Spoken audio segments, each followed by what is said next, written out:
நிற்கவே இல்லையா? அவங்க தான் நிற்காம இருக்கவங்க எப்படி அதை பற்றி கருத்து சொல்லலாம்? முதல்ல வெற்றியே தோல்வியோ மக்களை போய் நேரடியாக சந்திச்சிடணும். மக்களை சந்திக்கிறதுக்கே நீங்கள் யோசிக்கிறீங்கன்னா எனக்கு புரியலையே.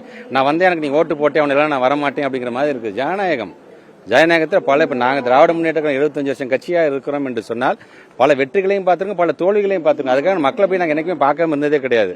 மக்களை சந்திப்பதற்கே நீங்கள் தயக்கம் காட்டுகிறீர்கள் என்று சொன்னால் அதனால் தமிழ்நாட்டு முதலமைச்சர் சொன்னது மாதிரி இந்த ஈரோடு வெற்றி என்பது 2026க்கான தொடக்க புள்ளியாக இன்னைக்கு அமைந்திருக்கிறது. 2026 மட்டுமல்ல, இனி வருகின்ற காலத்திலும் ஏதோ நாங்களாம் அமைச்சராக இருக்க வேண்டும், எம்எல்ஏயாக இருக்கணுங்கிறதுக்காக அதை சொல்ல நான் மக்களுக்கு பணி செய்வதற்கு இன்னும் அதிகம் இருக்கின்றது. அதை செய்வதற்கான காலங்கள் இன்னும் எங்களுக்கு தேவைப்படுகின்றது. இன்னைக்கு இந்த சங்கத்துடைய சார்ந்தவங்கன்னா நீங்கள் கோரிக்கை வச்சிருக்கேன். எங்களுடைய ஆசை என்ன தெரியுமா இருக்கும்? வச்ச கோரிக்கையை பார்க்கும்பொழுது கடந்த 10 வருஷமாக திமுகவை ஆட்சியில் இருந்திருக்க கூடாதா என்று தோணுகிறது. படிப்படியாக செஞ்சிருந்திருக்கலாம் எவ்வளோ விஷயங்களை.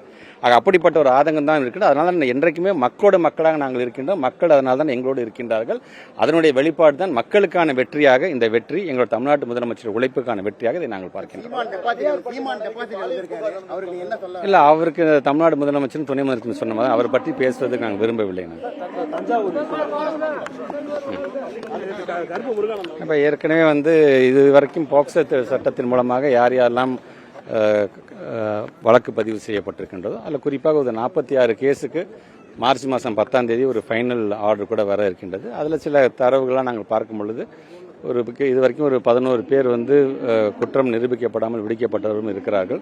குற்றம் சாட்டப்பட்டு இன்னைக்கு ஜுடிஷியரி கஸ்டடியில் இருக்கிறவங்களும் தனியாக இருக்கின்றார்கள். இதுக்கு முழுமையாக மார்ச் மாதத்துக்குள்ள உங்களுக்கு முழுமையான ஒரு ரிப்போர்ட்டே வரும். எத்தனை பேர் அரெஸ்ட் பண்ணியிருக்காங்க, எத்தனை பேர் நாங்கள் எடுத்திருக்கோம்.